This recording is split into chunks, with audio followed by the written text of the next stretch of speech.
Assalamualaikum warahmatullahi wabarakatuh. Perkenalkan, saya Ainul Latifah dengan NIM 1847241032 Fakultas Ilmu Pendidikan Universitas Negeri Makassar. Pada video kali ini, kita akan membahas tentang validitas dan reliabilitas. Yang pertama, validitas tes.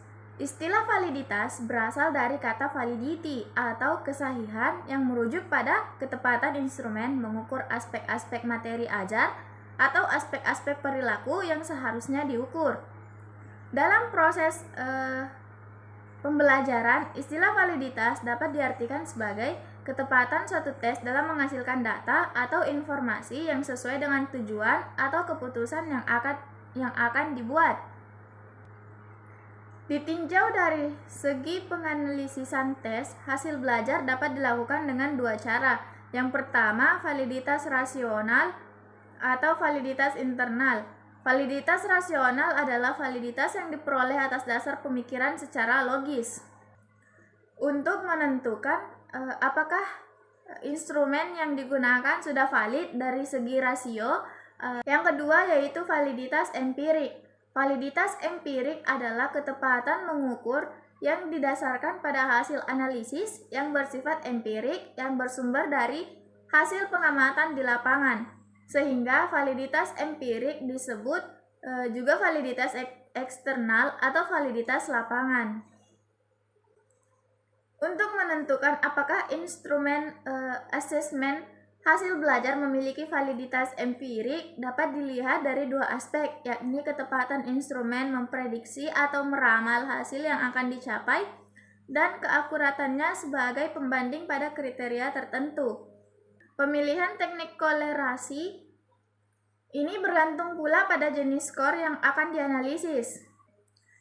Pada butir-butir instrumen, dengan bentuk soal objektif, pemberian skor dapat dilakukan dengan memberi skor 1 untuk jawaban yang benar dan 0 untuk jawaban yang salah. Dalam istilah statistik, data sejenis ini disebut data diskrit,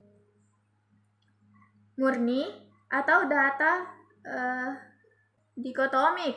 Sedangkan skor totalnya berupa data kontinu seperti skor 3, 7, 5, 9, dan seterusnya. Oleh pakar statistik menyarankan penggunaan teknik kolerasi poin biserial untuk data seperti itu apabila butir-butir instrumen berupa tes uraian atau skala, maka skornya tertentu bukan 1 atau 0 tetapi merupakan tentang skor mungkin 1, 2, 3, 4 dan seterusnya. Kemudian reliabilitas instrumen. Reliabilitas biasa juga disebut keterandalan ataupun kemantapan suatu instrumen, yakni sejauh mana instrumen mampu menghasilkan skor hasil asesmen yang stabil dan konsisten.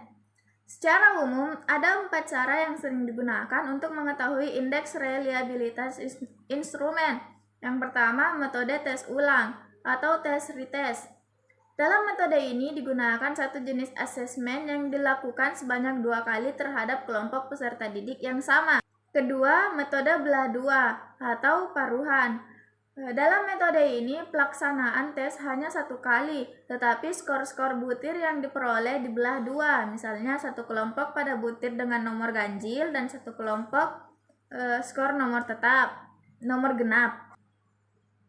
Yang ketiga, metode bentuk paralel atau parallel form.